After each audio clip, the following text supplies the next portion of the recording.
Hello बच्चों, नमस्कार। जय सर्वोत्तम। कैसे हैं आप सभी? बहुत अच्छे हैं और अच्छे से पढ़ाई कर रहे हैं। रेगुलर बेसिस पे एनसीईआरटी पढ़ रहे हो ना भाई? चलिए, एनसीईआरटी की किताब अच्छे से पढ़ते रहना और टिश्यू के सवाल लगाते रहना। मैं आगे चलता हूं।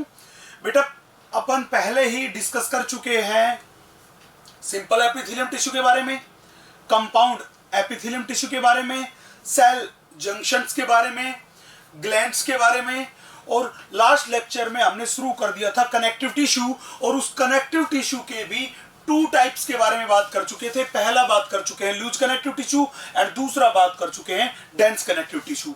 अब मेरे पास कनेक्टिव टिश्यू का तीसरा और सबसे इंपॉर्टेंट पोर्शन आया, जिसको मैंने कहा स्पेशलाइज्ड कनेक्टिव टिश्यू। मैंने आपको पहले ही बताया था कि इस स्पेशलाइज्ड कनेक्टिव टिश्यू में हम स्केलेटल कनेक्टिव टिश्यू के बारे में बात करेंगे, मतलब बोन्स एंड कार्टिलेजेस के बारे में बात करेंगे, एंड दूसरा वैस्कुलर कनेक्टिव टिश्यू और फ्लूइड कनेक्टिव टिश्यू के बारे में बात करेंगे, जिसमें आते हैं ब्लड एंड लिम्फ। मेरी बात क्लियर है? अब बच्चे ब्लड एंड लिम्फ के बारे में डिटेल में पढ़ते हैं, वो पढ़ते हैं सर्कुलेटरी सिस्टम में, इसलिए टिश्यू वाले पोर्शन में मैं केवल इसके पहले part that is skeletal connective tissue के बारे में बात करूंगा।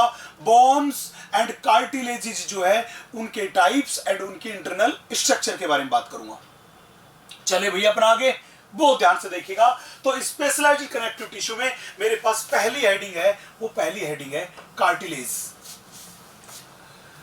बच्चे, मैंने लास्ट लेक्चर में जब आपको पढ़ाया था डेंस रेगुलर कनेक्टिव टिश्यू, तो डेंस रेगुलर कनेक्टिव टिश्यू का एक एग्जांपल हमने लिया था लिगामेंट, एक लिया था टेंडन। चले भैया, नेक्स्ट दूसरा मैंने पढ़ाया था डेंस इरेगुलर कनेक्टिव टिश्यू। जब मैंने डेंस इरेगुलर कनेक्टिव टिश्यू पढ़ाया था तो उसके कई सारे एग्जांपल लिए थे, जैसे डर्मिस ऑफ स्किन लिया था, उसके बाद मैंने पेरिकार्डियम लिया था, उसके बाद पेरिकोंड्रियम लिया था, और पेरिकोंड्रियम को मैंने बोला था ये बोन्स की आउटर मोस्ट प्रोटेक्टिव कवरिंग है, जिसका formation white fibrous connective tissue से होता है, मतलब dense irregular white fibrous connective tissue से होता है। यही मैंने पहली लाइन लिखी है। क्या कि कार्टिलेज की आउटर मोस्ट कवरिंग को क्या बोलते हैं बेटा? पेरिकोंड्रियम बोलते हैं। क्या बोलते हैं? पेरिकोंड्रियम बोलते हैं। अब ये जो कार्टिलेज है, इस कार्टिलेज का फॉर्मेशन करने वाली सेल्स को बोलते हैं कोंड्रोब्लास्ट। क्या बोलते हैं? कोंड्रोब्लास्ट। और वो कोंड्रोब्लास्ट केवल इस पेरिकोंड्रियम वाले पार्ट में प्रेजेंट होती है, पेरिकोंड्रियम के नजदीक प्रेजेंट होती है। यस कि नो? इसीलिए हमने बोला कि ये जो कार्टिलेजेस है, इन कार्टिलेजेस में यूनिडायरेक्शनल ग्रोथ होती है, मतलब कार्टिलेज केवल और केवल एक ही डायरेक्शन में ग्रोथ करती है, एक ही डायरेक्शन में ग्रोथ करती है। हाँ कि ना? चलो मैं आगे नेक्स्ट। अगर बच्चे ब्लड सर्कुलेशन के बारे में बात करके चले, तो कार्टिलेजेस में इस पेरिकोंड्रियम वाले पार्ट में, दैट इज पेरिफेरल पार्ट में, तो ब्लड सर्कुलेशन प्रेजेंट होता है, बट कार्टिलेजेस के मैट्रिक्स में ब्लड सर्कुलेशन नहीं होता, ब्लड वेसल्स प्रेजेंट नहीं होती। इसीलिए मैंने ये थर्ड वाला पॉइंट लिखा है कि blood circulation absent in matrix. केवल किस में प्रेजेंट है? पेरिफेरल पार्ट ऑफ कार्टिलेज में, दैट इज पेरिकोंड्रियम वाले पार्ट में ब्लड सर्कुलेशन क्या होता है? प्रेजेंट। चले, अब सवाल था सर ये कार्टिलेजेस जो होती है, इन कार्टिलेजेस में कौन कौन सी सेल्स होती है? बेटा, कार्टिलेजेस की जो सेल्स है उनको हमने तीन टाइप में डिवाइड किया। सबसे पहली सेल है वो है cartilage producing sales. Cartilage producing sales को बोलते हैं अपन कोंड्रोब्लास्ट। क्या बोलते हैं? कोंड्रोब्लास्ट। ये कोंड्रोब्लास्ट सेल जो होती है ये किस में प्रेजेंट होती है? पेरिकोंड्रियम में। तो सबसे पहले मैंने बोला कहां प्रेजेंट होती है? Present in perichondrium. पहली बात।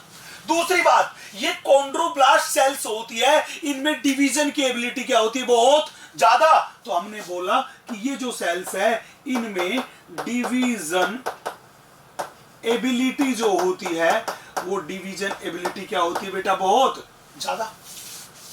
तीसरी बात, ये कॉन्ड्रोब्लास्ट सेल ही कार्टिलेज की वो सेल है जो कार्टिलेज के मैट्रिक्स का सिक्रेशन करती है। किसका सिक्रेशन करती है? कार्टिलेज का मैट्रिक्स का। तो कार्टिलेज के मैट्रिक्स का सिक्रेशन करने वाली सेल है कॉन्ड्रोब्लास्ट सेल, इसीलिए हमने इनको बोला है कार्टिलेज प्रोड्यूसिंग सेल्स। तो मैंने बोला इनका काम है, ये क्या करती है? Secretes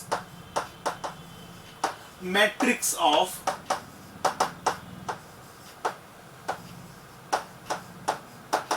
cartilage. कार्टिलेज के मैट्रिक्स का सिक्रेशन भी कौन करती है? कॉन्ड्रोब्लास्ट। चले भैया, दूसरी जो सेल है, इस सेल को अपन बोलते हैं मैच्योर सेल ऑफ कार्टिलेज। ये मैच्योर सेल ऑफ कार्टिलेज है, ये बोला जाता है बेटा कॉन्ड्रोसाइट से। किसको बोला जाता है? कॉन्ड्रोसाइट को।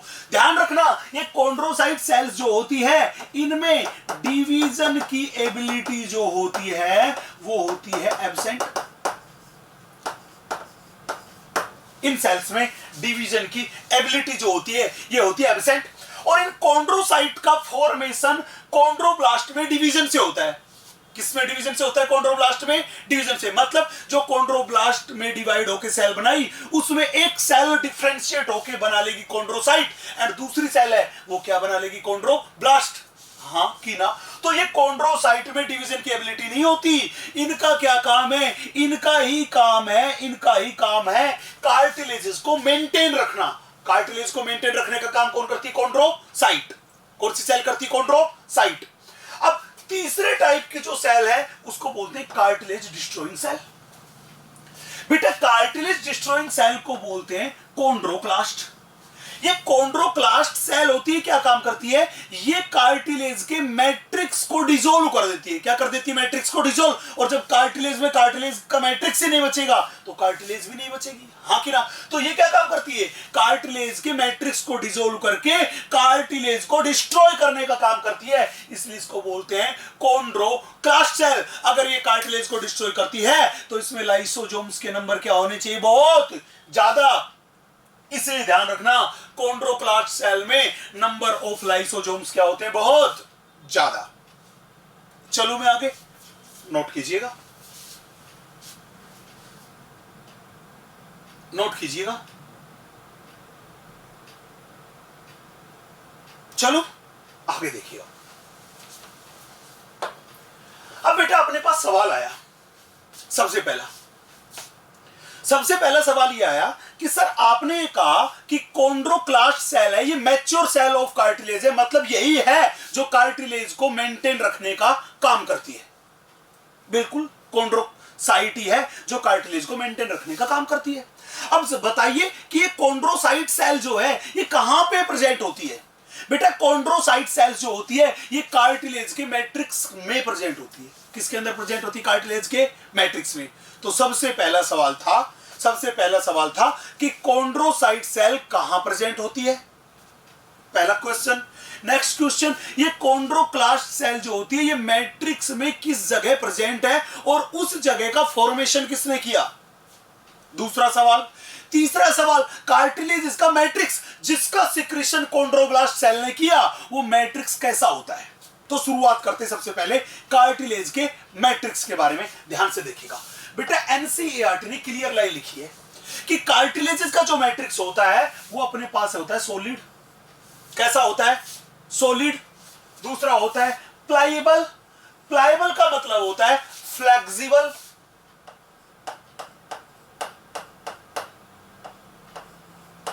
प्लाइएबल का मतलब होता है फ्लेक्सिबल। एंड रजिस्ट कंप्रेशन, मतलब अगर बाहर से कोई आउटर शॉक, आउटर जर्क लगता है तो उस जर्क को एब्जॉर्ब करने की एबिलिटी होती है। किसके मैट्रिक्स में? कार्टिलेज के मैट्रिक्स में। हाँ कि ना? हाँ कि ना? चलो मैं आगे। तो ध्यान रखना, जब भी बोले कार्टिलेज का matrix solid, pliable and compression resistive matrix होता है। किसका होता है? कार्टिलेज का। और कार्टिलेज के मैट्रिक्स के अंदर ही प्रेजेंट होती है कौन सी सेल? कॉन्ड्रोसाइट सेल, जिसको हमने बोला है मैच्योर सेल ऑफ कार्टिलेज। क्या बोला बेटा? Mature cell of cartilage. देखिए मैंने डायग्राम लिया हुआ है ये वाला, ये मेरे पास कार्टिलेज का डायग्राम है जो कि अपन ने एनसीईआरटी से लिया है। हमने मान लिया कार्टिलेज का डायग्राम है, और कार्टिलेज के डायग्राम में ये ब्लैक वाली जो सेल्स दिखाई दे रही है ये अपने पास है कॉन्ड्रोसाइट सेल, ये जो अपने पास है ये अपने पास है कोलेजन फाइबर्स। मतलब ये कोलेजन फाइबर्स किसके अंदर प्रेजेंट है? सब मैट्रिक्स वाले पार्ट में प्रेजेंट है। किसमें प्रेजेंट है? मैट्रिक्स में। तो कहने का मतलब ये पूरा का पूरा कार्टिलेज का क्या हुआ? मैट्रिक्स। अब आपने क्या देखा कि इस पूरे के पूरे मैट्रिक्स में जिसके अंदर कोलेजन फाइबर्स भी है, इस मैट्रिक्स के अंदर ये ब्लैक वाला जो स्पॉट है, ये स्पॉट है, ये मेरे पास है कॉन्ड्रोसाइट सेल। तो ये ब्लैक वाले स्पॉट के अंदर ये जो कुछ बने हुए सर्कल्स, ये सर्कल्स क्या है? ये वैक्यूल्स लाइक स्ट्रक्चर क्या है बेटा? ये ब्लैक कलर की ये जो वैक्यूल बनी हुई है, इस वैक्यूल को अपन बोलते हैं लैक्यूना। इसको क्या बोलते हैं? लैक्यूना। ये जो स्मॉल कैविटीज है इन the matrix of cartilage, in matrix of cartilage की इन स्मॉल कैविटीज को बोलते हैं लैक्यूना। क्या बोलते हैं? लैक्यूना। तो कहने का मतलब ये निकला कि कार्टिलेज की cells that is chondrocyte cells cartilage के मैट्रिक्स की small cavity that is lacuna के अंदर लोकेटेड होती है। हाँ कि ना? अब सवाल था कि ये जो लैक्यूना है, जो स्मॉल कैविटी है, इस स्मॉल कैविटी का फॉर्मेशन किसने किया? सिक्रीशन किसने किया? बेटा इस लैक्यूना का सिक्रीशन वो सेल खुद करेगी जो इसके अंदर लोकेटेड होगी, जो इसके अंदर लोकेटेड होगी। तो बताओ लैक्यूना में कौन सी सेल लोकेटेड है? कॉन्ड्रोसाइट। तो इसलिए मैं कहूं कि लैक्यूना का सिक्रीशन कौन करेगी? कॉन्ड्रोसाइट। तो इसलिए मैं कह दूं कि लैक्यूना किसने सिक्रीट किया? सिक्रीटेड बाई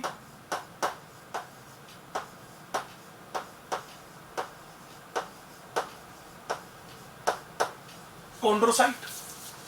किसने सिक्रीट किया बेटा? Secreted by chondrocyte. अब बच्चे ये कॉन्ड्रोसाइट, सवाल था कि सर आप बताइए कि एक लैक्यूना में कितनी कॉन्ड्रोसाइट हो सकती है? बेटा ये कार्टिलेजेस जो होती है, ये कार्टिलेजेस टोटल मिला के 3 मेन टाइप की कार्टिलेजेस है।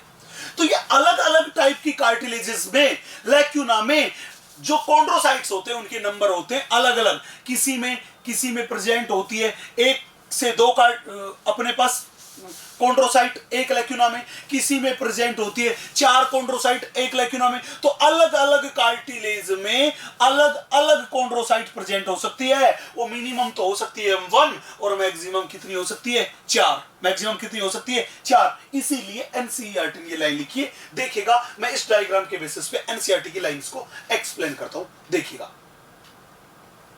चले डायग्राम में आप क्लियरली देख रहे हैं, ये ब्लैक वाले मेरे पास क्या है? ये ब्लैक वाले मेरे पास यहां पे प्रेजेंट कोलेजन फाइबर्स है, और ये व्हाइट कलर का जो रीजन दिख रहा है पिंक कलर का, ये कुछ और नहीं, ये है इसका मैट्रिक्स। क्या है? कार्टिलेज का मैट्रिक्स, जो कैसा है? Solid, pliable and resist compression, मतलब कंप्रेशन रजिस्टिव है। अब यही लाइन एनसीईआरटी की है कि chondrocytes are enclosed in small cavity, जिसको बोला लैक्यूना। ये लैक्यूना है, हाँ कि ना? Lacuna within the matrix. Lacuna किसके अंदर प्रेजेंट है? मैट्रिक्स के अंदर प्रेजेंट है। मैट्रिक्स सिक्रेटेड बाय देम, और कहने का मतलब ये हुआ present in the matrix secreted by them. तो ये लैक्यूना जो था, ये लैक्यूना में प्रेजेंट है किसके अंदर? मैट्रिक्स के अंदर। और इसका सिक्रीशन लैक्यूना का कौन करती है? खुद कॉन्ड्रोसाइट्स करती है। कौन करती है? खुद कॉन्ड्रोसाइट्स करती है। चलूं मैं आगे, नेक्स्ट।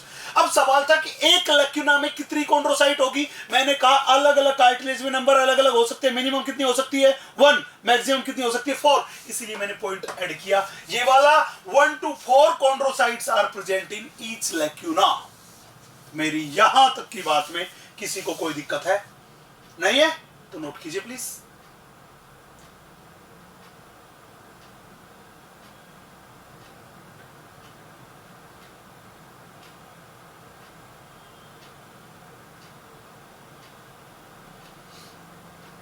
चलूं मैं आगे। अब अपने पास नेक्स्ट क्वेश्चन दिमाग में आता है, सर आपने बोला कि कार्टिलेज कई सारे टाइप्स की होती है, तो आप ये बताइए कि टोटल ये कार्टिलेज कितने टाइप्स की है? कौन कौन से टाइप्स है कार्टिलेज के? देखिएगा हम बात यहां पे यही कर रहे हैं टाइप्स ऑफ कार्टिलेज में। सबसे पहली मेरे पास है वो है हाईलाइन कार्टिलेज। चले बेटा, हमारी बॉडी की most abundant cartilage, most common cartilage है, वो कौन सी कार्टिलेज है? Hyaline cartilage. Hyaline cartilage body की मोस्ट अबेंडेंट और मोस्ट कॉमन कार्टिलेज है, इसीलिए मैंने लिखा है पहला पॉइंट।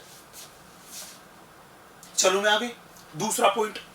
बच्चे एम्ब्रियो जो होता है उस एम्ब्रियोनिक स्टेज में एम्ब्रियो के स्केलेटन का मोस्टली पार्ट कार्टिलेज से बनता है। किससे बनता है? कार्टिलेज से। तो मैंने कह दूं कि mostly embryonic skeleton is made up of cartilage. अब सवाल था कौन सी कार्टिलेज से? बच्चे एम्ब्रियो के स्केलेटन का मोस्टली पार्ट इसी हाइलाइन कार्टिलेज से बनता है। किससे बनता है?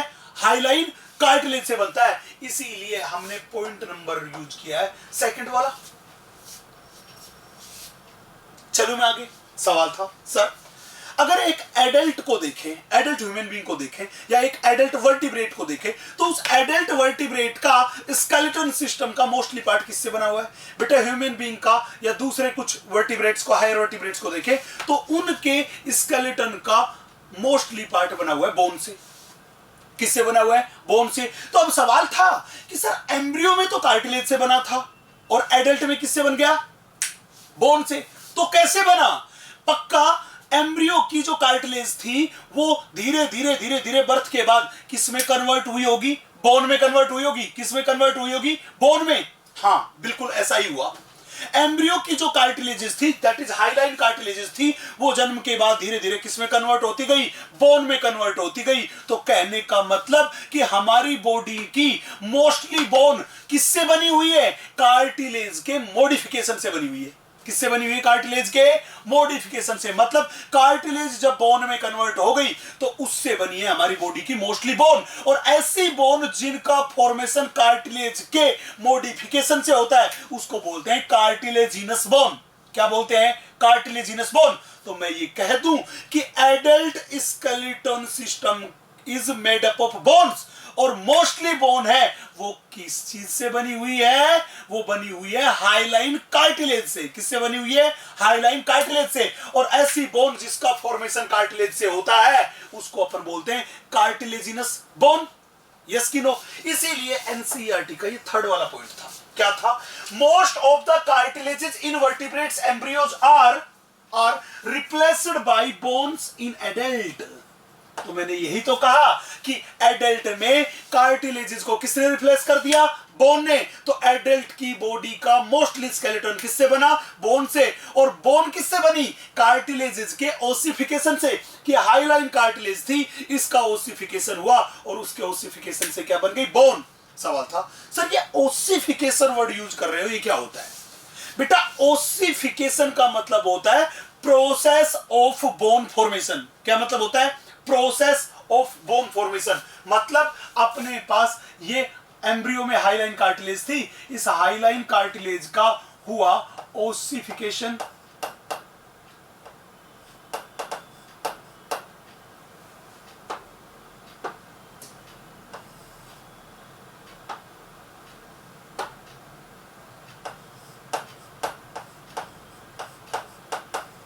और उससे बन गई अपने पास बोन्स।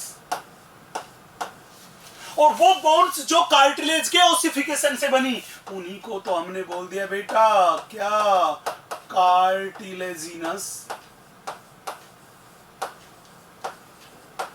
बोन्स। उन्हीं को तो हमने बोल दिया कार्टिलेजिनस बोन्स। चले अब सवाल था सर अगर इन कार्टिलेजेस के, इन हाइलाइन कार्टिलेज के मैट्रिक्स को देखें तो वो मैट्रिक्स कैसा दिखाई देगा? बेटा कार्टिलेजेस का मैट्रिक्स जो होता है वो एकदम ग्लास लाइक क्लियर होता है और इस ग्लास लाइक क्लियर मैट्रिक्स को बोलते हैं हाइलाइन मैट्रिक्स।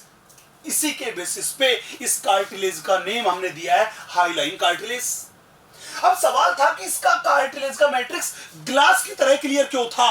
वो ग्लास की तरह क्लियर इसलिए था क्योंकि उसमें कनेक्टिव टिश्यू फाइबर्स जो थे वो क्या थे?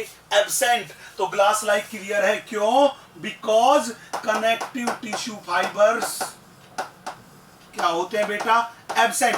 Due to absence of connective tissue fibres matrix of hyaline cartilages is glass like clear और हाइलाइन मैट्रिक्स। चलें अब सवाल था सर आप हमें बताइए कि हाइलाइन कार्टिलेज बॉडी में कहां पे है? बेटा मैं यहां पे एग्जांपल लेके चल रहा हूं, वो सबसे पहले एनसीईआरटी वाला एग्जांपल लेके चल रहा हूं। एनसीईआरटी ने एग्जांपल लिख रखा है जॉइंट्स। क्या लिख रखा है? जॉइंट्स, हाँ कि ना। अब मान लीजिए मेरी बॉडी की एक बोन है, ये एक बोन ये है। अपने बॉडी की दूसरी जो बोन है, हमने मान लिया दूसरी जो बोन है वो दूसरी बोन ये है।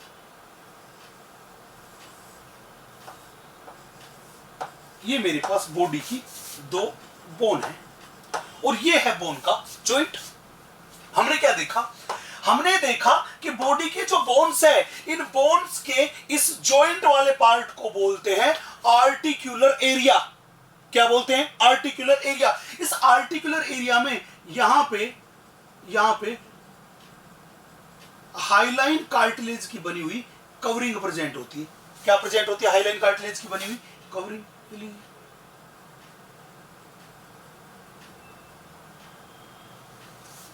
ये हाईलाइन कार्टिलेज की बनी हुई कवरिंग है, इसी को अपन बोलते हैं आर्टिकुलर कार्टिलेज। क्या बोलते हैं? Articular cartilage. सवाल था सर इस आर्टिकुलर कार्टिलेज हाईलाइन कार्टिलेज की कवरिंग की क्या नीड थी? बेटा नीड ये थी कि बोन जो होती है उस बोन की आउटर मोस्ट प्रोटेक्टिव कवरिंग को बोलते हैं पेरिओस्टियम। क्या बोलते हैं? पेरिओस्टियम। तो इस जॉइंट्स वाले पार्ट पे प्रोटेक्टिव कवरिंग पेरिओस्टियम क्या होता है? एब्सेंट। तो बोन को जॉइंट वाले पार्ट पे प्रोटेक्शन प्रोवाइड करने के लिए वहां पे कार्टिलेज की कवरिंग प्रेजेंट है, जिसको बोलते हैं आर्टिकुलर कार्टिलेज। और आर्टिकुलर कार्टिलेज कौन सी कार्टिलेज है? Hyaline cartilage, which is present at articulating region of bones. चले, इसलिए हमने लिखा कि जॉइंट्स वाले पार्ट पे कौन सी कार्टिलेज है? हाईलाइन कार्टिलेज है। चले, फिर अपन यहां पे बात करते हैं साउंड बॉक्स के बारे में। किसके बारे में बात करते हैं? साउंड बॉक्स, दैट इज हमारा लैरिंक्स। हमारे लैरिंक्स में कई सारी कार्टिलेजेस बनी है, क्योंकि ये तो कार्टिलेज का बना हुआ बॉक्स है। तो इसकी जो मोस्टली कार्टिलेज है, उन मोस्टली कार्टिलेज या मोस्टली पार्ट ऑफ लैरिंक्स है, उसका फॉर्मेशन भी कौन सी कार्टिलेज से होता है? हाईलाइन कार्टिलेज से। कौन सी कार्टिलेज से? हाईलाइन कार्टिलेज से। इतनी सी बात आप नोट कीजिए।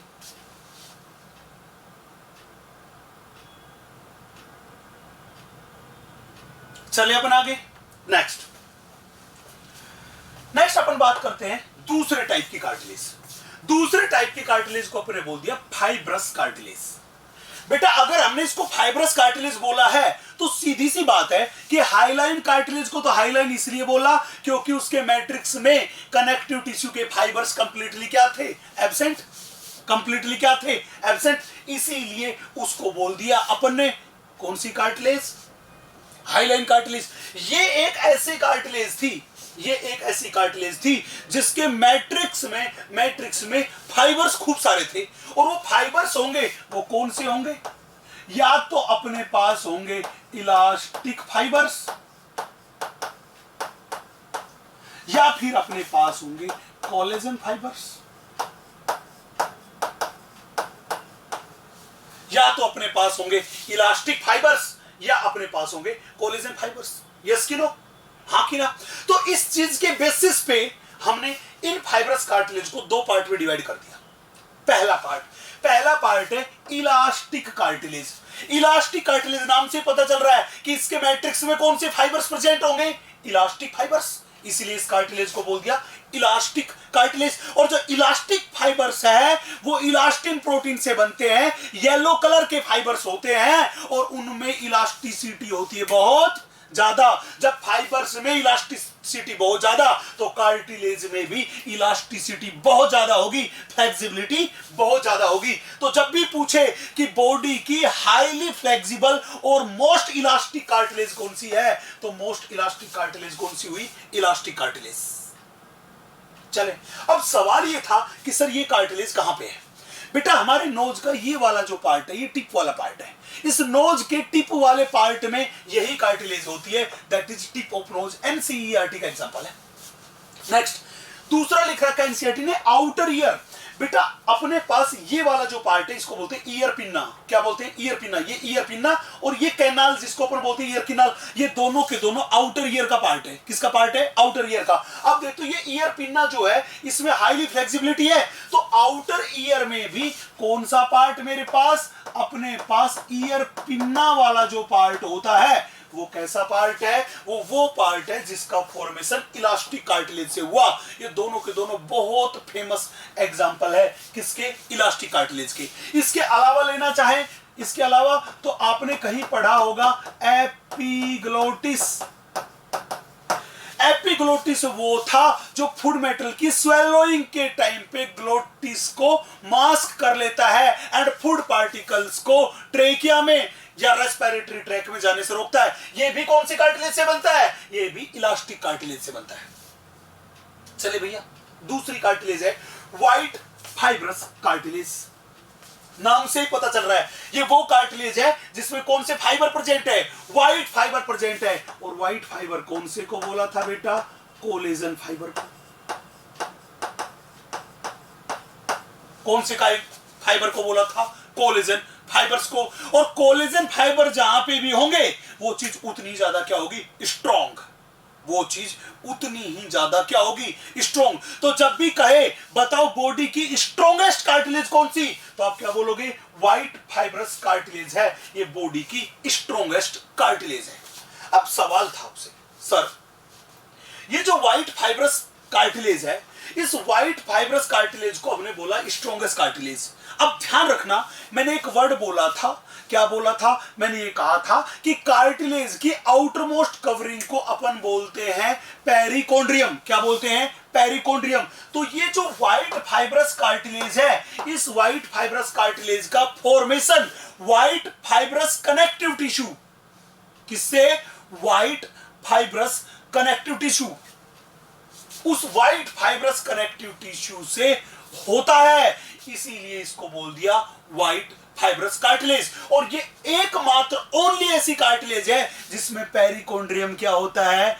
एब्सेंट। पेरिकोन्ड्रियम क्या होता है? एब्सेंट। तो हमने बोला ये स्ट्रॉन्गेस्ट कार्टिलेज है एंड इसमें पेरिकोन्ड्रियम जो होता है वो क्या होता है बेटा? एब्सेंट।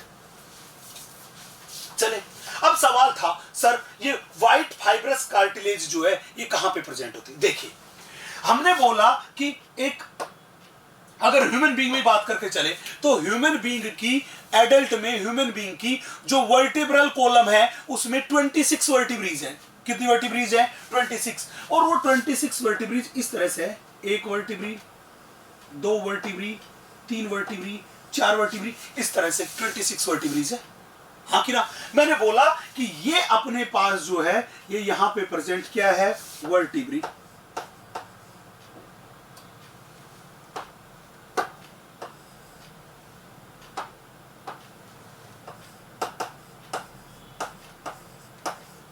वर्टिब्रल कॉलम की ये क्या है मेरे पास? वर्टिब्री है। चले, हमने क्या देखा कि इन दो एडजेसेंट वर्टिब्रीज के बीच में यहां पे एक कुशन लाइक, एक पैड लाइक स्ट्रक्चर प्रेजेंट है। दो वर्टिब्रीज के बीच प्रेजेंट ये cushion like, pad like structure है। इस पैड लाइक स्ट्रक्चर को ही अपन बोलते हैं inter vertebral disc. Inter vertebral disc. हाँ कि ना? ये मेरे पास थी ब्लू कलर वाली वर्टिब्री, और ये वर्टिब्री जो है ये वर्टिब्री क्या है यहां पे प्रेजेंट? बोन्स। वर्टिब्रीज क्या है अपने पास? बोन्स। तो वर्टिब्रल कॉलम की बोन्स दैट इज वर्टिब्रीज के बीच प्रेजेंट ये इंटरवर्टिब्रल डिस्क है। ये क्या है? एक व्हाइट फाइब्रस कार्टिलेज है। इसीलिए एनसीईआरटी ने ये एग्जांपल लिया है। क्या है? Between adjacent bones of vertebral column, और वर्टिब्रल कॉलम की एडजेसेंट बोन्स को क्या बोलते हैं? Vertebrae, that is intervertebral disc. उसमें कौन सी कार्टिलेज? व्हाइट फाइब्रस कार्टिलेज है।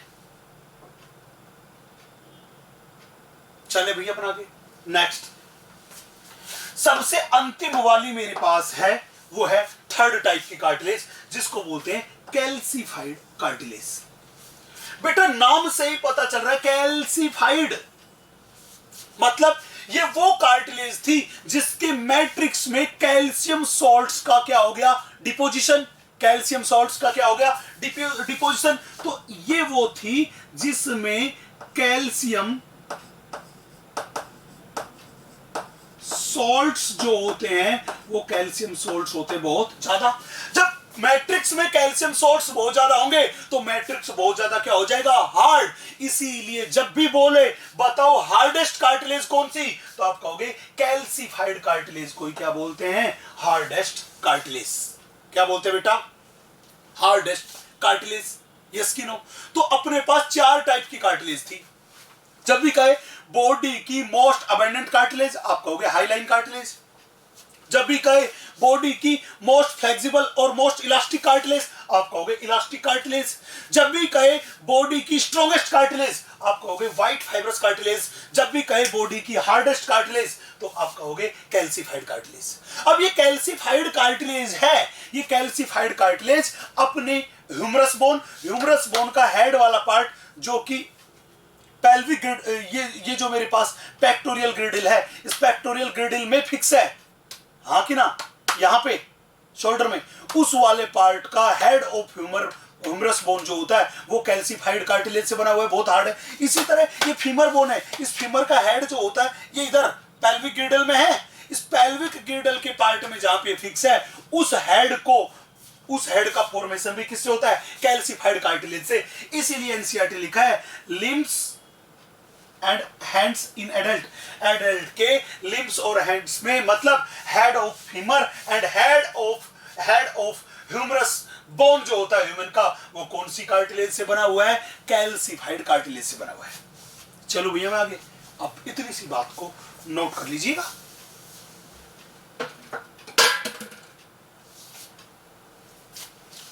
यहां पे कार्टिलेज वाला पोर्शन अपना होता है कंप्लीट। अब हम मूव करते हैं कार्टिलेज से दूसरे स्पेशलाइज्ड कनेक्टिव टिश्यू पे, और दूसरा जो स्पेशलाइज्ड कनेक्टिव टिश्यू वो अपने पास है बोन्स। चले भैया बहुत ध्यान से देखिएगा, आगे चलते हैं। अपने पास दूसरा specialised connective tissue that is skeletal connective tissue, वो अपने पास है बोन। चलो आगे। तो जब भी बोले कि बताओ बॉडी का हार्डेस्ट टिश्यू कौन सा है, तो आप क्या कहोगे, बॉडी का हार्डेस्ट टिश्यू कौन सा है, बोन। सवाल दूसरा पूछेगा बताओ बॉडी का सॉफ्टेस्ट टिश्यू कौन सा है, तो बॉडी का सॉफ्टेस्ट टिश्यू है वो है बेटा ब्लड। वो क्या है, ब्लड। चले नेक्स्ट। वो पूछेगा बताओ बोन्स की आउटर मोस्ट कवरिंग को क्या बोलते हैं, तो बोन्स की आउटर मोस्ट कवरिंग को क्या बोलते हैं, पेरिओस्टियम। और इस पेरिओस्टियम का फॉर्मेशन भी किससे होता है, व्हाइट फाइब्रस कनेक्टिव टिश्यू से होता है। कार्टिलेज की आउटर मोस्ट कवरिंग को बोला था पेरिकोंड्रियम, बोन की को बोला पेरिओस्टियम। चले भैया नेक्स्ट। अगला सवाल पूछेगा कि कार्टिलेजेस जो थी उस कार्टिलेजेस में आपने बोला था कि यूनिडायरेक्शनल ग्रोथ होती है, यूनिडायरेक्शनल ग्रोथ होती है, हाँ कि ना। बताइए बोन्स में ग्रोथ कैसी होती है, तो ध्यान रखना ये जो बोन्स है इन बोन्स में बाई डायरेक्शनल ग्रोथ होती है।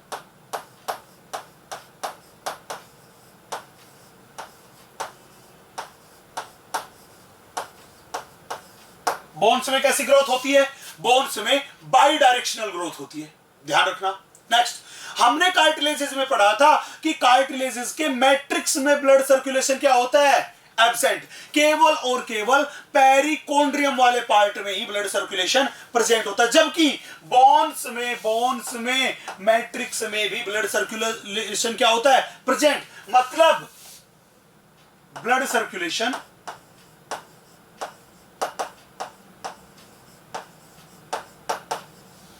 is present in both, दोनों ही चीजों में प्रेजेंट है। कहां पे, periosteum and matrix. Periosteum and matrix दोनों में ही ब्लड सर्कुलेशन क्या होता है, प्रेजेंट होता है। चलो भैया मैं आगे, बात क्लियर है। नेक्स्ट, अब सवाल सबसे पहला वही, सर बताइए बोन का फॉर्मेशन करने वाली सेल कौन सी है, बोन प्रोड्यूसिंग सेल कौन सी है बेटा? बोन प्रोड्यूसिंग सेल को अपन बोलते हैं ओस्टियोब्लास्ट। क्या बोलते हैं? ओस्टियोब्लास्ट। चले, अब ये ओस्टियोब्लास्ट सेल है, इनके करैक्टर बिल्कुल कार्टिलेज की कॉन्ड्रोब्लास्ट के सिमिलर है। मतलब ये जो सेल्स हैं, इन सेल्स दोनों जगह पे प्रेजेंट होती है। मतलब ये पेरी ओस्टियम में भी प्रेजेंट होती है और एंडोस्टियम में भी प्रेजेंट होती है। प्रेजेंट इन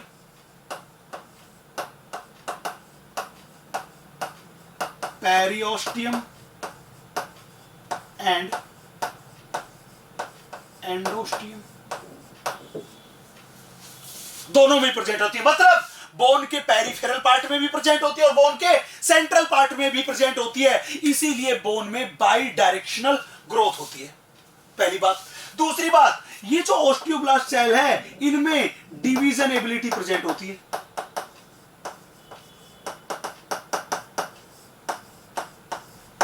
इनमें डिवीजन की एबिलिटी क्या होती है? प्रेजेंट होती है। तीसरी एंड लास्ट बात, ये ओस्टियोब्लास्ट सेल ही वो है जो बोन्स के मैट्रिक्स का सिक्रीशन करती है। तो इसी का काम है क्या? सिक्रीशन करना। किसका? मैट्रिक्स का। इसलिए मैंने बोला secretes matrix,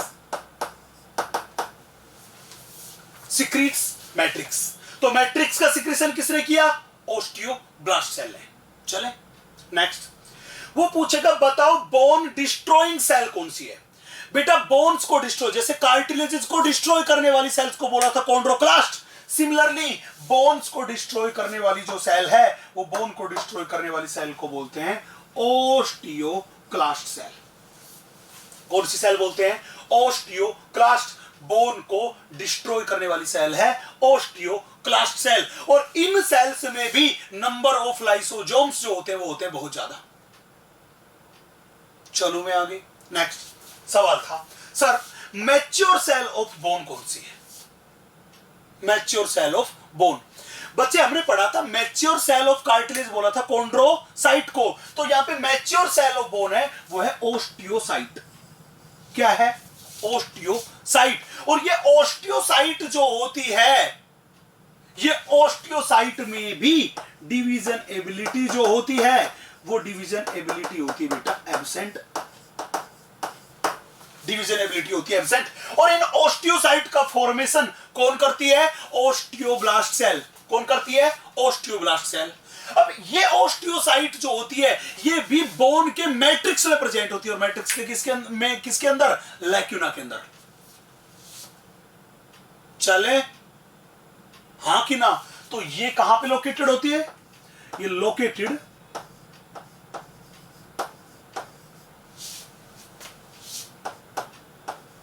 into the matrix in the lacuna। किसके अंदर? मैट्रिक्स के अंदर लोकेटेड होती है। और किसमें? लैक्यूना में। किसमें? लैक्यूना में। और लैक्यूना का सिक्रीशन कौन करेगी? लैक्यूना का सिक्रीशन खुद ओस्टियोसाइट करेगी। कौन करेगी? ओस्टियोसाइट। इसीलिए मैंने ये वाला पॉइंट लिखा है। क्या कह रहा है कि osteocytes are found in the lacuna. कहां प्रेजेंट होती है? लैक्यूना में। और लैक्यूना किसके अंदर प्रेजेंट होते हैं? मैट्रिक्स के अंदर। और लैक्यूना का सिक्रीशन खुद कौन करती है? ओस्टियोसाइट। हाँ कि ना? अब सवाल था, जब हमने कार्टिलेजेस में पढ़ा था तो कार्टिलेजेस की सेल कॉन्ड्रोसाइट भी मैट्रिक्स के लैक्यूना में थी। और एक लैक्यूना में मिनिमम 1 मैक्सिमम 4 कॉन्ड्रोसाइट्स हो सकती थी। तभी तो बोला था कि कॉन्ड्रोसाइट कितनी? 1 to 4। लेकिन अगर यहां पे बात करके चले तो यहां पे लैक्यूना जो होता है, उस लैक्यूना में ओनली 1 ओस्टियोसाइट प्रेजेंट होती है। ओनली कितनी ओस्टियोसाइट प्रेजेंट होती है एक लैक्यूना में? ओनली एक ओस्टियोसाइट प्रेजेंट होती है। अब सवाल उठ के आया कि सर आप हमें यह बताइए कि इस लैक्यूना में ओस्टियोसाइट्स का अरेंजमेंट कैसे होता है। बहुत ध्यान से देखिएगा।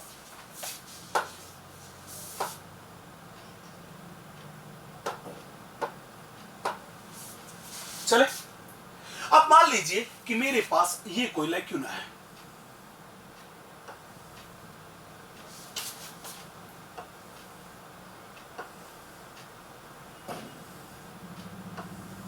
ये मेरे पास लैक्यूना है। चले, होता ही है बेटा कि दो जो एडजेसेंट लैक्यूनाज जो होते हैं वो एडजेसेंट लैक्यूनाज आपस में इंटरकनेक्टेड होते हैं।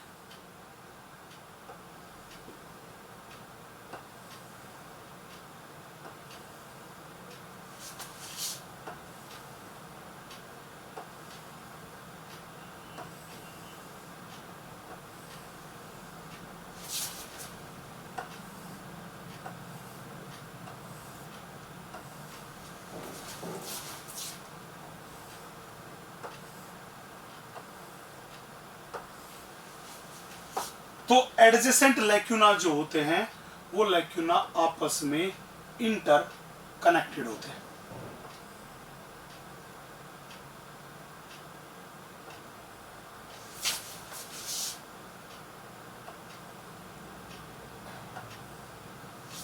ये लीजिए, हमने बोला ये पिंक कलर की ये स्ट्रक्चर मेरे पास है, ये मेरे पास है लैक्यूना, ये मेरे पास क्या है लैक्यूना।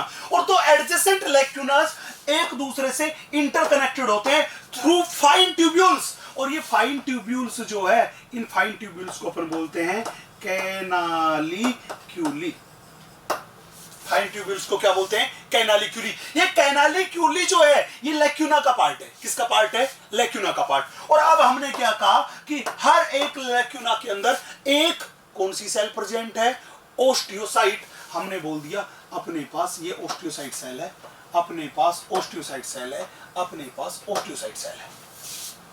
अब हर एक ओस्टियोसाइट सेल से कुछ साइटोप्लाज्मिक प्रोसेसेस निकलते हैं और वो प्रोसेसेस जो होते हैं वो लोकेटेड होते हैं कैनालिक्यूली में। मैंने बोला इस सेल से निकला साइटोप्लाज्मिक प्रोसेस, ये लीजिए इस सेल से निकला साइटोप्लाज्मिक प्रोसेस और कहां गया कैनालिक्यूली में।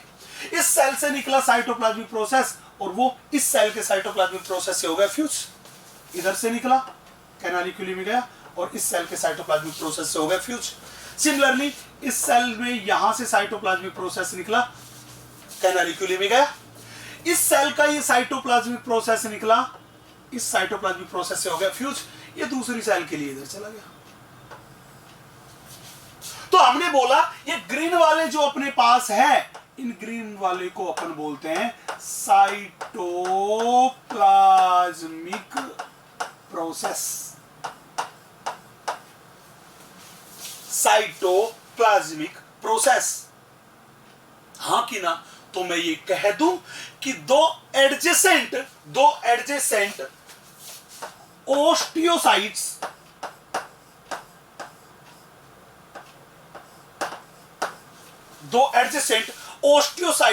are interconnected through cytoplasmic processes.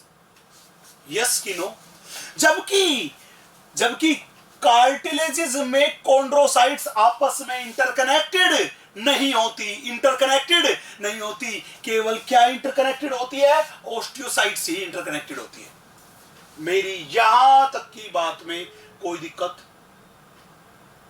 चलूं मैं आगे, पक्का है हां कि ना? आगे देखिए तो नेक्स्ट अब हम बात करते हैं बोन्स के मैट्रिक्स के बारे में। बच्चे बोन का जो मैट्रिक्स होता है वो मैट्रिक्स होता है हार्ड। कैसा होता है? Hard.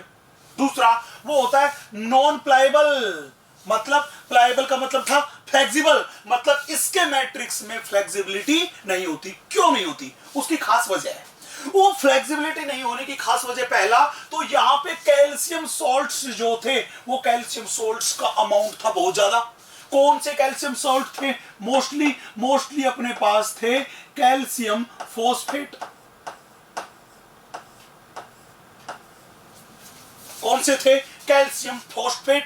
Most abundant calcium salts in the matrix of bones are calcium phosphate. इन कैल्शियम फॉस्फेट मोस्ट अबेंडेंट था और इन कैल्शियम सॉल्ट्स की प्रेजेंस की वजह से इसमें बहुत ज्यादा हार्डनेस थी, मतलब ये नॉन प्लायबल थी। दूसरी बात, यहां पे कोलेजन फाइबर्स है वो भी अबेंडेंटली प्रेजेंट है और कोलेजन फाइबर्स इन्हें स्ट्रेंथ प्रोवाइड करने का काम कर रहे हैं। चले, इसीलिए मैंने पहले वाला पॉइंट लिखा, क्लियर एनसीईआरटी की लाइन है। चले नेक्स्ट। अब आपको हमने बताया कि एडल्ट की बॉडी का मोस्टली जो पार्ट होता है वो मोस्टली स्केलेटन सिस्टम का पार्ट वो बनता है बोन से। तो हमारी बॉडी को ये जो पर्टिकुलर स्ट्रक्चर है, ये पर्टिकुलर शेप है, ये कौन प्रोवाइड कर रहा है? बॉडी को फ्रेमवर्क कौन प्रोवाइड कर रहा है? वो प्रोवाइड कर रही है कौन? बोन्स। इसीलिए एनसीईआरटी ने लाइन लिखी है कि it is the main tissue, word लिखा मेन टिश्यू, कार्टिलेज का भी रोल है, main tissue that provides structural frame to the body. चले, अब हमने बोला कि बोन जो है ये बॉडी को फ्रेम प्रोवाइड कर रही है, और ये बोन्स जो है ये बोन्स बॉडी के बहुत सारे ऑर्गन्स को कवर करने का भी काम कर रही है, उनको कवर करने का भी काम कर रही है। जैसे इस रिब्स केज के अंदर प्रेजेंट है अपना हार्ट, प्रेजेंट है लंग्स, तो बॉडी के बहुत सारे सॉफ्ट ऑर्गन्स को प्रोटेक्शन भी कौन कर प्रोवाइड कर रही है? बोन्स। इसीलिए उन्होंने ये पॉइंट लिखा है कि बोन्स सपोर्ट, बॉडी को सपोर्ट प्रोवाइड कर रही है and protect softer tissues and organs, body के सॉफ्ट टिश्यूज एंड ऑर्गन को प्रोटेक्शन प्रोवाइड करने का काम भी कर रही है। हाँ कि ना? नेक्स्ट हमने बोला हमारे लिम्स की बोन है, हाथ और पैरों की बोन है, ये लिम्स की बोन है, पैरों मेनली बात करके चलूं लेग्स की बोन है, इनकी लेंथ बहुत ज्यादा है, लॉन्ग बोन्स है, और यही तो है जो पूरी की पूरी बॉडी का वेट जो है उस वेट को बियर करने का काम कर रही है। हाँ कि ना? हाँ कि ना? इसीलिए एनसीईआरटी लिखी कि limb bone such as long bone of leg, mainly किसकी बोन? लिम्स में तो हाथ और पैर दोनों आगे, मेनली पैर की बोन है जो पूरे के पूरी बॉडी के वेट को बियर करने का काम कर रही है। तो इसीलिए लिखा है कि long bones of the legs serve weight bearing function, body के वेट को क्या कर रही है? अपने ऊपर उठाने का, उसे बियर करने का काम कर रही है। चलो मैं आगे नेक्स्ट। बच्चे लास्ट लेक्चर में मैंने एक वर्ड यूज किया था टेंडन। मैंने बोला था कि टेंडन एक डेंस रेगुलर कनेक्टिव टिश्यू है, और कौन से वाला? व्हाइट फाइब्रस कनेक्टिव टिश्यू वाला। और मैंने बताया था कि टेंडन का काम है बोन्स को मसल से कनेक्ट करना, बोन को मसल से कनेक्ट करना। तो कहने का मतलब कुछ एक बोन ऐसी होती है जो मसल से कनेक्टेड होती है। यस कि नो? कौन सी मसल से? वो थी मेरे पास स्केलेटल मसल्स। इसीलिए एनसीईआरटी ने लाइन लिखी ये वाली कि they also interact with skeletal muscles. Bones किससे कनेक्टेड होती है? स्केलेटल मसल से। किसकी हेल्प से? टेंडन की हेल्प से। और बोन्स में मूवमेंट जो होती है वो किसके थ्रू होती है? मसल्स के कॉन्ट्रैक्शन के थ्रू। तो कहने का मतलब ये हुआ कि बोन्स अगर मसल से कनेक्टेड नहीं होती तो बॉडी में मूवमेंट, लोकोमोशन हो पाना पॉसिबल नहीं था, लोकोमोशन कर पाना पॉसिबल नहीं था। तो कहने का मतलब बॉडी की मूवमेंट, लोकोमोशन के लिए रेस्पॉन्सिबल कौन है? कौन है? वो बोन्स जो किससे कनेक्टेड है? मसल से कनेक्टेड है। चले, इसलिए ये वाली लाइन लिखी। चले अंतिम वाली पार्ट। बेटा हमारी बॉडी की कुछ बोन्स, मेनली जो लॉन्ग बोन्स है, उन लॉन्ग बोन्स का काम है ब्लड का फॉर्मेशन करना, आरबीसी का फॉर्मेशन करना। क्यों? क्योंकि उन बोन्स के पास होता है बोन मैरो। क्या होता है? Bone marrow. तो कुछ बोन्स जो होती है उन कुछ बोन्स के पास होता है बोन मैरो, और वो बोन मैरो का काम है आरबीसी का, और मैं कहूं ब्लड का फॉर्मेशन करना। यस कि नो? और वो बोन जिनके पास बोन मैरो होता है उन्हें अपन बोलते हैं स्पॉन्जी बोन। कौन सी bone? Spongy bone. Spongy bone के पास ही क्या होता है? Bone marrow. और जहां पे भी रेड वाला बोन मैरो होगा, मान लीजिए वो साइट है आरबीसी के फॉर्मेशन की या ब्लड के फॉर्मेशन की। चले, आप इस स्लाइड को नोट कीजिएगा। चलो मैं आगे। अब बहुत ध्यान से देखिएगा, मैं इस बोन का सबसे कंसेप्चुअल पोर्शन आप लोगों के सामने डिस्कस करके जा रहा हूं, बहुत ध्यान से देखिएगा। चले बेटा, आप लोगों के सामने मैंने यहां पे ये एक लॉन्ग बोन की स्ट्रक्चर बनाई है। किसकी स्ट्रक्चर बनाई? एक लॉन्ग बोन की स्ट्रक्चर बनाई है। एक लॉन्ग बोन को देखें तो उस लॉन्ग बोन के टोटल 3 पार्ट्स होते हैं। कितने पार्ट्स होते हैं? 3 पार्ट्स। लॉन्ग बोन के दोनों एंड्स वाला पार्ट, ये दोनों एंड्स जो मैंने ब्लू कलर से यहां बनाए, इन दोनों एंड्स वाले पार्ट को बोलते हैं बेटा एपीफाइसिस। क्या बोलते हैं? एपीफाइसिस। तो जब भी कहे both ends of long bone, उनको क्या बोलते हैं? एपीफाइसिस। और ये एपिफाइसिस के बाद ये वाले जो पार्ट है ये मेरे पास है मेटाफाइसिस, जो मैंने ग्रीन से बनाए। इस पार्ट को क्या बोल देते हैं? मेटाफाइसिस। और बोन का ये जो बीच वाला मिडिल जो लॉन्गेस्ट पार्ट है इसको बोल देते हैं डाईफाइसिस। क्या बोल देते हैं? डाईफाइसिस। अब बहुत ध्यान से देखना, जब भी कोई आपसे पूछे कि बताओ एपिफाइसिस क्या है, तो आप क्या होगे? एपिफाइसिस क्या है? Ends of long bone. Long bone की जो एंड वाले पार्ट है, ऊपर वाला एंड और नीचे वाला एंड, दोनों के दोनों को क्या बोलते हैं? एपिफाइसिस। तो ये एपिफाइसिस क्या है? हमने बोला ये अपने पास है एंड्स ऑफ लॉन्ग बोन, उसको क्या बोलते हैं? एपिफाइसिस रीजन बोलते हैं। चलो मैं आगे। अब ये एपिफाइसिस रीजन जो होता है लॉन्ग बोन का, इसका फॉर्मेशन स्पंजी बोन से होता है। कौन सी बोन से होता है? स्पंजी बोन से। इसीलिए मैंने लिखा कि made up of spongy bone, या इसी का दूसरा नाम है कैंसिलस बोन। कौन सी बोन से बनता है? स्पंजी बोन या कैंसिलस बोन से इसका फॉर्मेशन होता है। चले भैया, अब सवाल था कि अगर मैं इस एपिफाइसिस वाले पार्ट के बारे में बात करूं तो आपको दिखाई दे रहा होगा इस एपिफाइसिस वाला पार्ट जो कि स्पंजी बोन से बना हुआ है, इसमें ये ब्लू कलर वाला रीजन देखिए। ये ब्लू कलर वाला रीजन एक कैविटी है। क्या है? एक मेरे पास ये ब्लू कलर वाला जो रीजन है ये एक कैविटी है, और ये कैविटी आपको टेढ़ी मेढ़ी दिखाई दे रही है, जिगजैग दिखाई दे रही है। इस जिगजैग कैविटी को अपन बोलते हैं ट्रैबेक्यूली।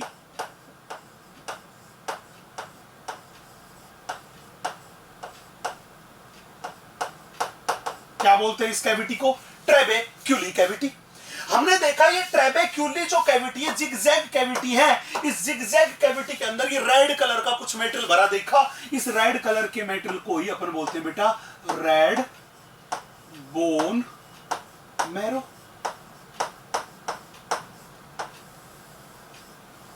इसी को बोलते हैं रेड बोन मैरो।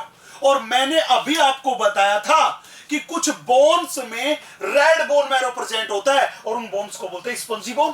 कौन सी बोन बोलते हैं? Spongy bone. और रेड बोन मैरो का काम है ब्लड का फॉर्मेशन और आरबीसी का फॉर्मेशन। तो इसका काम क्या हुआ? इसका काम हुआ ब्लड और आरबीसी फॉर्मेशन। ब्लड और आरबीसी फॉर्मेशन, ये किसका काम हुआ बेटा? रेड बोन मैरो का। मेरी यहां तक की बात क्लियर है? चले नेक्स्ट। बोन का दूसरा जो पार्ट है उस दूसरे पार्ट को बोलते हैं मेटाफाइसिस पार्ट।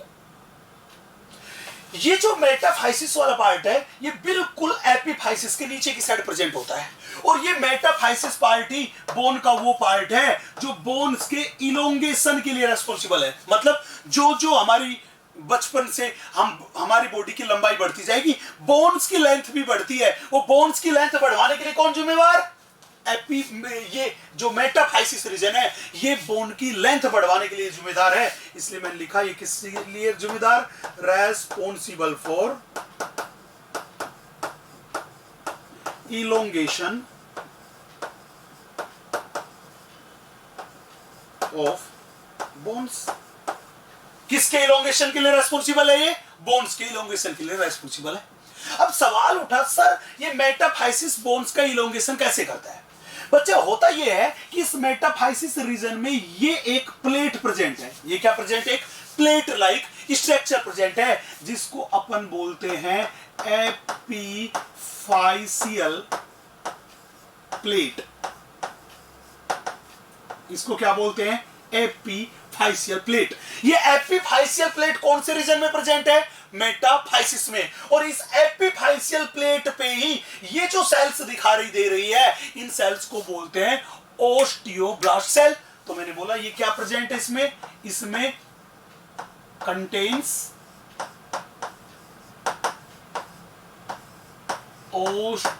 ओस्टियोब्लास्ट।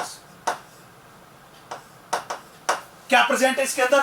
इसके अंदर ओस्टियोब्लास्ट सेल्स प्रेजेंट है, और ये ओस्टियोब्लास्ट सेल वो थी जो कि बोन्स का फॉर्मेशन करने वाली सेल थी। हाँ कि ना?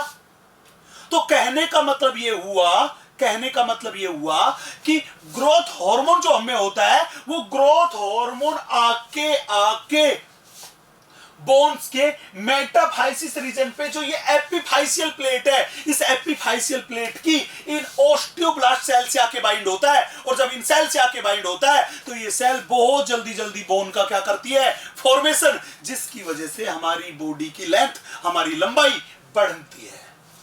चले, तो कहने का मतलब अगर मैं इस एपिफाइसियल प्लेट को डिस्ट्रॉय कर दूंगा तो ये ओस्टियोब्लास्ट सेल भी क्या हो जाएगी, डिस्ट्रॉय। तो क्या अब ग्रोथ हार्मोन बॉडी की लेंथ बढ़ा पाएगा? वो लेंथ नहीं बढ़ा पाएगा। यस कि नो? चलू मैं आगे। नेक्स्ट, तीसरा एंड अंतिम पार्ट। तीसरा एंड अंतिम पार्ट जो अपने पास है, इस तीसरे और अंतिम पार्ट को अपन बोलते हैं बेटा डायफाइसिस। ये डायफाइसिस जो है ये बोन का लॉन्गेस्ट पार्ट है।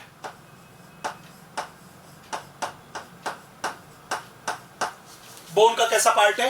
ये बोन का लॉन्गेस्ट पार्ट है। और इस पार्ट का फॉर्मेशन जिस बोन से होता है उसको बोलते हैं कॉम्पैक्ट बोन। क्या बोलते हैं? Compact bone. इसलिए मैंने लिखा made up of compact bone. कौन सी बोन से बना है? कॉम्पैक्ट बोन से। जब भी बोले एपिफाइसिस क्या होते हैं? Both ends of bone. कौन सी बोन से बने? स्पंजी बोन से। ब्लड फॉर्मेशन की साइट किसमें प्रेजेंट? एपिफाइसिस में।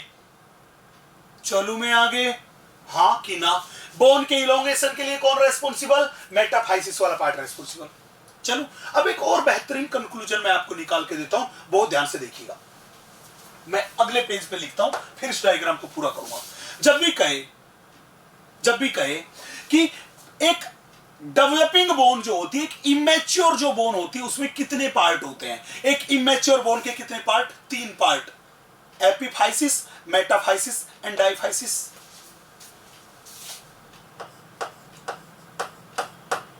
Parts of an immature or developing bone। कितने पार्ट है बेटा? 3 पार्ट्स। कौन कौन से? एपिफाइसिस, मेटाफाइसिस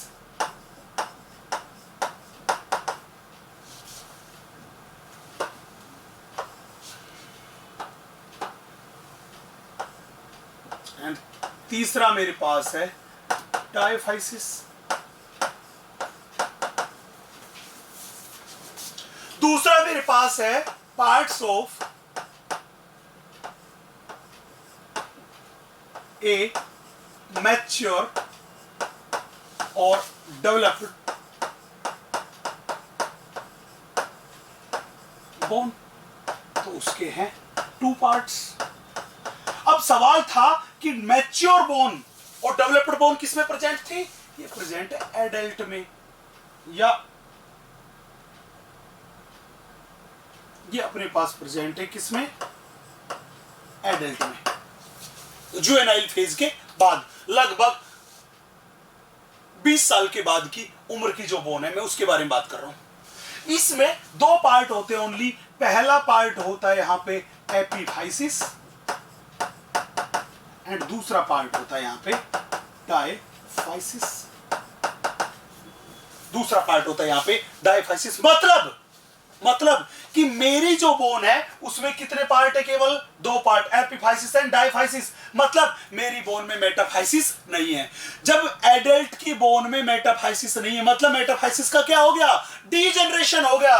बेटा जब मेटाफाइसिस पार्ट का ही डीजनरेशन हो गया तो एपिफाइसियल प्लेट भी क्या हो गई? डीजनरेट। जब एपिफाइसियल प्लेट डीजनरेट हो गई तो बताओ अब ग्रोथ हार्मोन कहां जुड़ेगा? उसके जुड़ने की साइट प्रेजेंट नहीं है। जब ग्रोथ हार्मोन की जुड़ने की साइट प्रेजेंट नहीं है तो बोन में ग्रोथ भी नहीं होगी, बोन का इलोंगेशन भी नहीं होगा।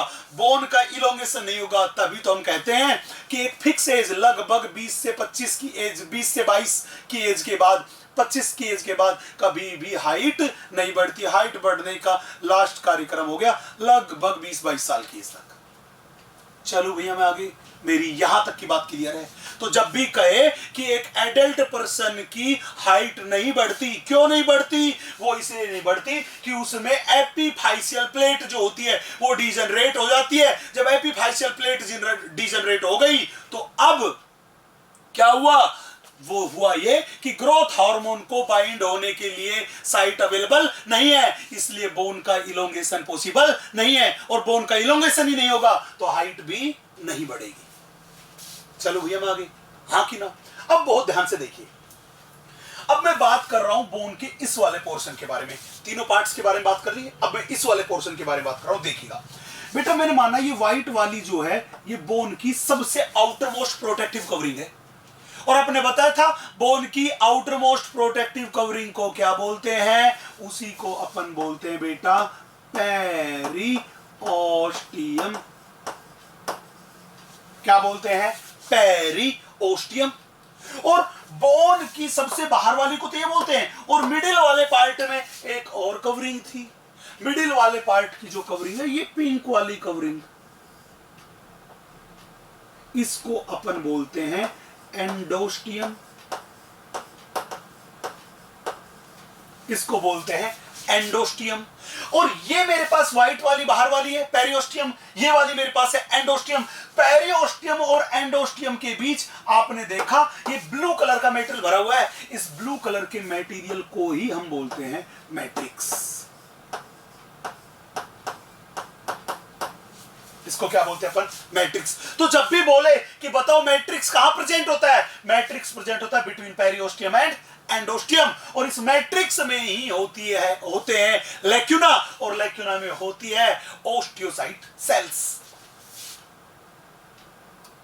चलो भैया हम आगे, नेक्स्ट। अब अपने पास हमने क्या देखा, ये एंडोस्टियम जो है, इस एंडोस्टियम के अंदर ये येलो कलर का मटेरियल भरा हुआ है, और ये एक कैविटी है। क्या है? एक कैविटी। ये येलो कलर का मेटेरियल भरी हुई ये जो कैविटी है, इस कैविटी को अपन बोलते हैं बोन मैरो कैविटी। इस कैविटी को क्या बोलते हैं? Bone marrow cavity. और ये बोन मैरो कैविटी जो होती है, इस बोन मैरो कैविटी में भरा होता है येलो बोन मैरो। तो अपन ने बोला ये किससे भरी हुई है? फिल्ड विद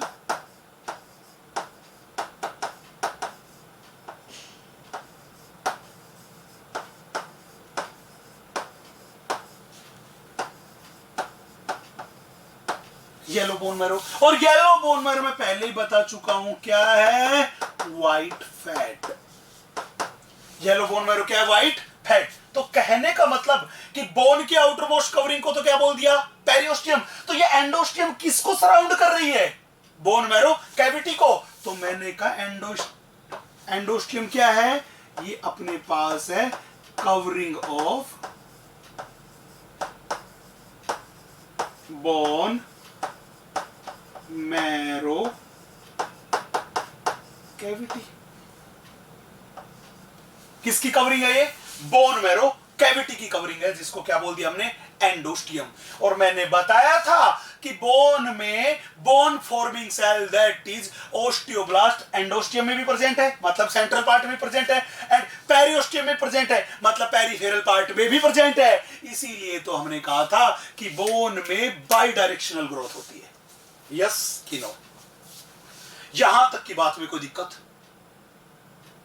नहीं है? मैं आगे चलूं। अब बच्चे बोन का ही जो मैट्रिक्स वाला पार्ट है, मैं इसके बारे में थोड़ी सी बात करता हूं। देखिएगा, बोन का ही जो मैट्रिक्स वाला पार्ट है, इस मैट्रिक्स वाले पार्ट में आप ये डायग्राम बना लीजिए पहले बहुत अच्छे से।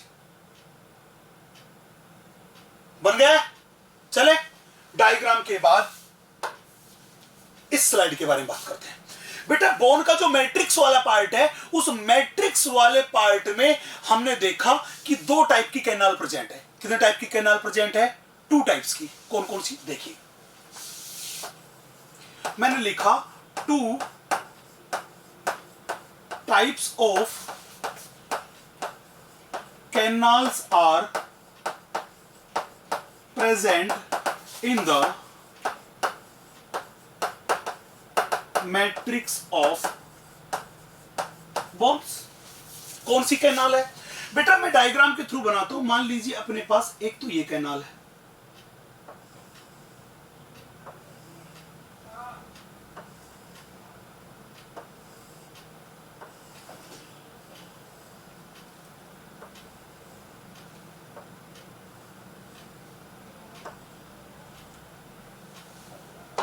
एंड दूसरी कैनाल है मेरे पास, ग्रीन वाली कैनाल है। टोटल कितने टाइप की कैनाल हुई? 2 टाइप्स की। कौन कौन सी? पहले ये मेरे पास बात करके चलता हूं, पिंक वाली ये जो कैनाल है, इस कैनाल को सबसे पहले डिस्कवर किया था हैवर्सियन नाम के साइंटिस्ट ने, इसलिए इसको अपन बोलते हैं हैवर्सियन कैनाल। क्या बोलते हैं? Haversian canal. दूसरी कैनाल जो मेरे पास है ग्रीन वाली कैनाल, इस ग्रीन वाली कैनाल को डिस्कवर किया था किसने? वोकमॉन्स नाम के साइंटिस्ट ने, इसलिए इसको बोलते हैं वोकमॉन्स कैनाल। मान लीजिए मेरे पास ये बोन है, तो ये हैवर्सियन कैनाल तो प्रेजेंट होती है बिल्कुल बोन की लॉन्गिट्यूडिनल एक्सिस के पैरेलल, हाँ कि ना? Along with the longitudinal axis of bone. ये बोन बिल्कुल ऐसे कैसे, जबकि वॉकमैन कैनाल जो है ये प्रेजेंट होती है हॉरिजॉन्टली, मतलब ऐसे। यस कि नो? तो मैं कह दूं कि वॉकमैन कैनाल है वो एक अपने पास horizontal, that is transverse canal है। तो हमने बोल दिया ये मेरे पास कैसी कैनाल है? ये अपने पास ट्रांसवर्स कैनाल है, जबकि ये हैवर्सियन कैनाल जो है ये अपने पास एक लॉन्गिट्यूडिनल कैनाल है।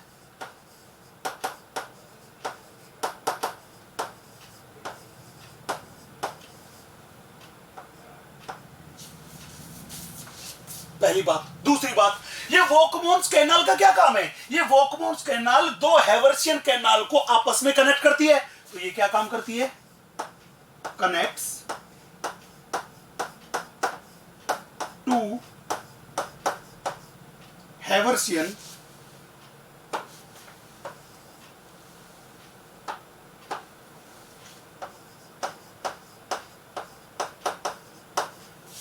कैनाल्स। जबकि सवाल पूछे कि बताओ हैवर्सियन कैनाल क्या काम करती है, बेटा इस हैवर्सियन कैनाल के अंदर प्रेजेंट होती है ब्लड वेसल्स, लिम्फ वेसल्स, उसके अलावा नर्व फाइबर्स। तो हमने बोला कंटेंस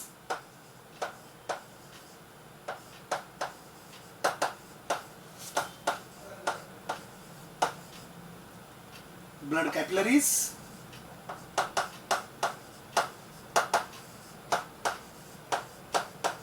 नर्व फाइबर्स एक्सेट्रा। वो किसके अंदर प्रेजेंट होते हैं? हैवर्सियन कैनाल में। चले तो पूछे लॉन्गिट्यूडिनल कौन सी? हैवर्सियन। ट्रांसवर्स कौन सी? वॉकमॉन्स कैनाल। वॉकमॉन्स कैनाल का काम दो हैवर्सियन कैनाल को आपस में कनेक्ट करना। हैवर्सियन कैनाल का क्या काम है? उसके अंदर प्रेजेंट है blood vessels, nerve fibres, loose connective tissues etcetera. चले भैया बना गई। और ये कैनाल्स किसके अंदर प्रेजेंट है? बोन के मैट्रिक्स में। अब बोन का मैट्रिक्स जो था हमने बोला वो अपने पास था कैसा? सॉलिड एंड हार्ड मैट्रिक्स था। और वो सॉलिड एंड हार्ड मैट्रिक्स है वो लेयर्स की फॉर्म में प्रेजेंट होता है। किस फॉर्म में प्रेजेंट होता है? लेयर्स की फॉर्म में। और मैट्रिक्स की जो लेयर्स है उन लेयर्स को अपन बोलते हैं लैमिली। क्या बोलते हैं? लैमिली। डायग्राम में देखिए, हमने ये बोन का ये वाला सेक्शन लिया, मैं यहां पे दिखाता हूं। हमने बोन को पहले तो काटा ऐसे, चले, और ऐसे काट के, और इस बोन का ये वाला जो पार्ट था, इतना सा पार्ट, इस इतने से पार्ट को लेके और अंडर द माइक्रोस्कोप देखा है, केवल मिडिल तक का, क्योंकि जितना आधा उधर इतना ही आधा इधर, इस मिडिल वाले पार्ट को लेके, और फिर हमने देखा है, ये लीजिए।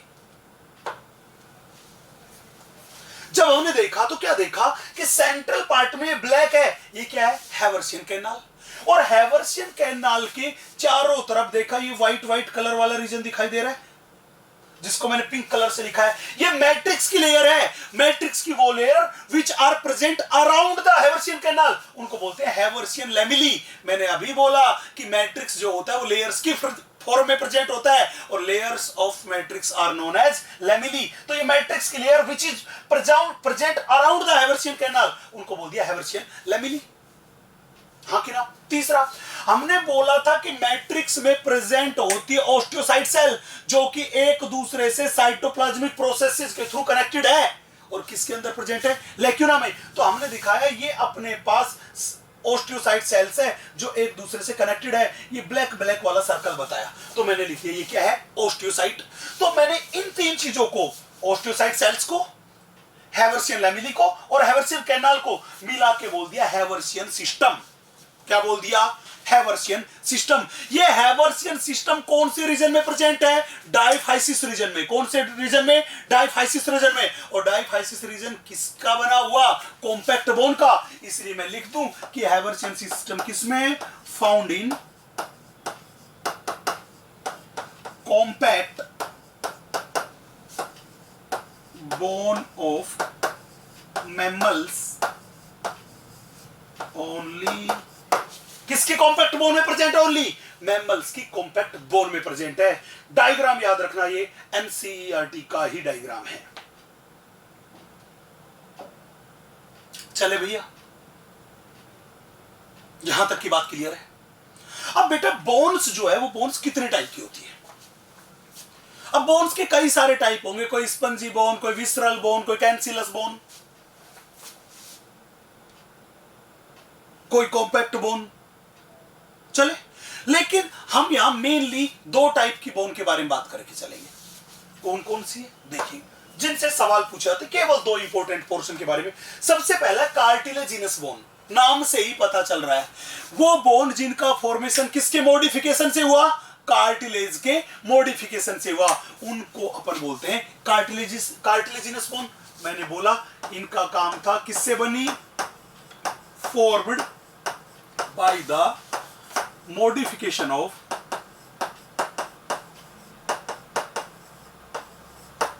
cartilages। कार्टिलेजेस के मॉडिफिकेशन से बनी, इसलिए इनको बोलते हैं कार्टिलेजिनस बोन। हाँ कि ना। हमने पहले ही आपको बताया कि कार्टिलेज के मॉडिफिकेशन से बनी, यस कि नहीं? मोस्टली कौन सी कार्टिलेज से? मोस्टली हाईलाइन कार्टिलेज से। तो हमने बोल दिया मोस्टली केसेस में कौन सी? Hyaline cartilage. मोस्टली केसेस में कौन सी? मोस्टली हाईलाइन कार्टिलेज से बनी। चलो मैं आगे नेक्स्ट। बच्चे मैंने पहले ही आपको बताया था कि एडल्ट के स्केलेटन सिस्टम का मोस्टली पार्ट जो होता है वो मोस्टली पार्ट कार्टिलेजिनस बोन से बना हुआ होता है, यस कि नो? और कौन सी कार्टिलेजिनस बोन से? वो बोन जिनका फॉर्मेशन हाईलाइन कार्टिलेज से हुआ है। हाँ कि ना। चले, अब सवाल था कि एक कार्टिलेजिनस बोन बनेगी, वो किससे बनेगी? वो बनेगी कार्टिलेज के मॉडिफिकेशन से। तो कार्टिलेज के मॉडिफिकेशन के लिए हमें कितने टाइप्स की सेल्स की रिक्वायरमेंट होती है? बेटा इसके लिए हमें 2 टाइप्स ऑफ सेल्स की रिक्वायरमेंट होती है।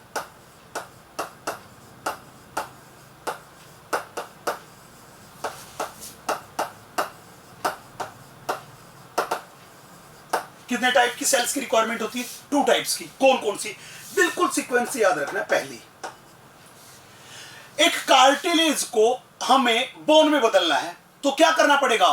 पहले हमने बोला था कार्टिलेज जो है वो, उसमें कार्टिलेज जैसे कैरेक्टर किसकी वजह से? उसके मैट्रिक्स की वजह से, क्योंकि उसका मैट्रिक है solid, pliable and compression resistive.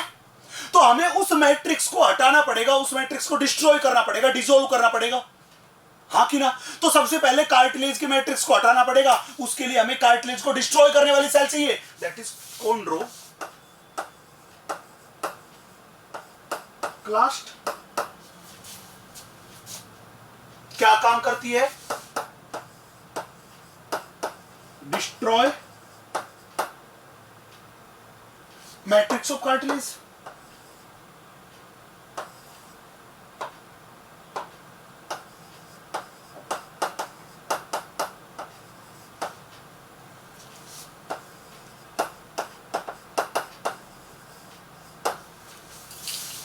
दूसरी सेल हमें क्या चाहिए कि कार्टिलेज का मैट्रिक्स तो डिस्ट्रॉय कर दिया, अब क्या करना है, बोन बनाना है। तो बोन का मैट्रिक्स क्या करना पड़ेगा, सिक्रीट। और बोन का मैट्रिक्स कौन सिक्रीट करती है, ओस्टियोब्लास्ट। दूसरी चाहिए हमें ओस्टियोब्लास्ट। क्या काम करेगी, ये बोन के मैट्रिक्स का सिक्रीशन करेगी, तो इसलिए हमने बोला सिक्रीट्स मैट्रिक्स ऑफ बोन्स। अब सवाल था सर इसका कोई एग्जांपल है, यस। हमारी बॉडी की मैंने बोला मोस्टली बोन कार्टिलेजिनस बोन है, मैंने बोला bones of legs and hands। legs and hands की बोन कैसी है, कार्टिलेजिनस बोन है। इसके अलावा हमारी जो रिब्स हैं 12 पेयर रिब्स, वो भी कैसी है, कार्टिलेजिनस बोन है। चले दूसरी हमने लिखा सेसामोइड बोन।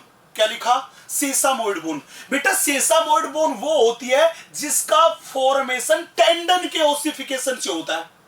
किससे होता है, टेंडन के ओसिफिकेशन से। तो मैं लिख दूं कि फॉर्म्ड बाय द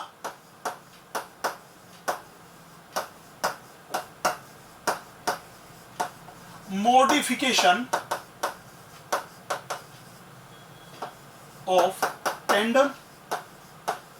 जब टेंडन बोन में बदल गया तो उस बोन को अपन बोलेंगे सेसामोइड बोन। अब इसका एग्जांपल अपने पास है, सबसे पहले अपने पास पटेला। बेटा पटेला जो है ये नी कैप है, क्या है अपने पास, नी कैप है, ये पटेला है।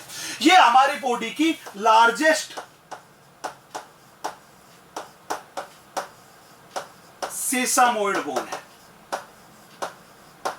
कैसी बॉडी की लार्जेस्ट सेसामोइड बोन है। इसके अलावा हमारी जो रिस्ट है, इस रिस्ट की बोन है पीसीफॉर्म।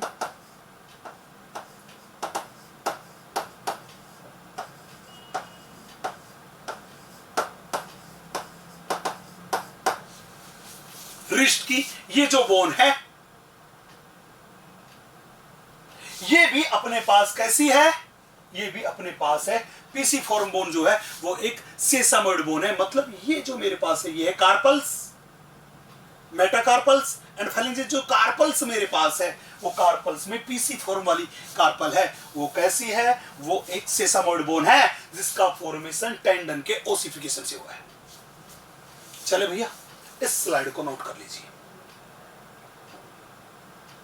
चले तो जब भी बोले कि बॉडी में स्पंजी बोन का क्या काम है तो आप कहोगे स्पंजी बोन ही तो है जो एपिफाइसिस का फॉर्मेशन कर रही है, और स्पंजी बोन में होता है रेड बोन मैरो, मतलब उसका काम हुआ ब्लड के सिंथेसिस का। सेसामोइड बोन किससे बनती है, टेंडन के मॉडिफिकेशन से बनती है। कार्टिलेजिनस बोन किससे बनती है, कार्टिलेज के मॉडिफिकेशन से बनती है। उनके एग्जांपल्स मैंने लिखे हैं।